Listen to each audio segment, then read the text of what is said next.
പ്രിയ സുഹൃത്തുക്കളെ, ഞാൻ Jaleel J entertainer എന്ന എൻ്റെ യൂട്യൂബ് ചാനലിലൂടെ ഞാൻ സംസാരിക്കുന്നു.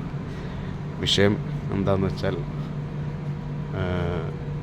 എമ്പുരാൻ എന്ന സിനിമയെക്കുറിച്ച് ഇപ്പോൾ നടക്കുന്ന വിവാദങ്ങൾ, അതിലുള്ള പല ഭാഗങ്ങളും എഡിറ്റ് ചെയ്ത് മാറ്റപ്പെടാൻ പോകുന്നു എന്നറിഞ്ഞ് അതെന്തിനാണെന്ന് മനസ്സിലായില്ല. അതിൽ സ്ത്രീകൾക്കെതിരെ അധിക്ഷേപം, ഹിന്ദുക്കൾക്കെതിരെ അധിക്ഷേപം എന്നൊക്കെ പറഞ്ഞിട്ടാണ് എന്ന് തോന്നുന്നത്. സ്ത്രീകൾക്കെതിരെ അധിക്ഷേപം, ബലാത്സംഗം ചെയ്യുന്ന ഒരു സീൻ ഉദ്ദേശിച്ചാണെങ്കിൽ,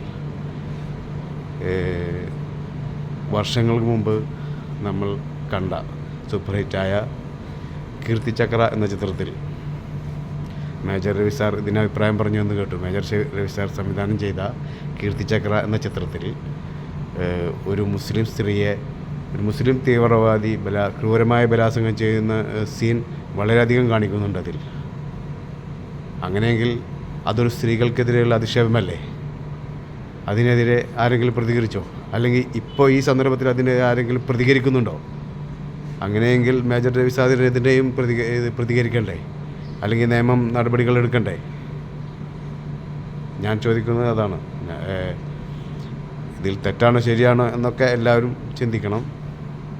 അപ്പോൾ പിന്നെ ചെയ്യുന്നത് മുസ്ലിമാണെങ്കിൽ അത് കാണിക്കാമെന്നും, ഹിന്ദുക്കളാണെങ്കിൽ അത് കാണിക്കാൻ പാടില്ല എന്നുമാണ് നിയമമെങ്കിൽ ഇന്ത്യയിൽ അങ്ങനെയാണ് നിയമമെങ്കിൽ പിന്നെ ആർക്കും ഒന്നും ചെയ്യാൻ കഴിയില്ല. ആ നിയമം നടപ്പിലാക്കിയാലേ പറ്റുള്ളൂ. അപ്പോൾ അതിന് എന്താ എല്ലാവർക്കും പറയാനുള്ളതെന്ന് വെച്ചാൽ ഇതിന് കമൻ്റ് ഇടുക.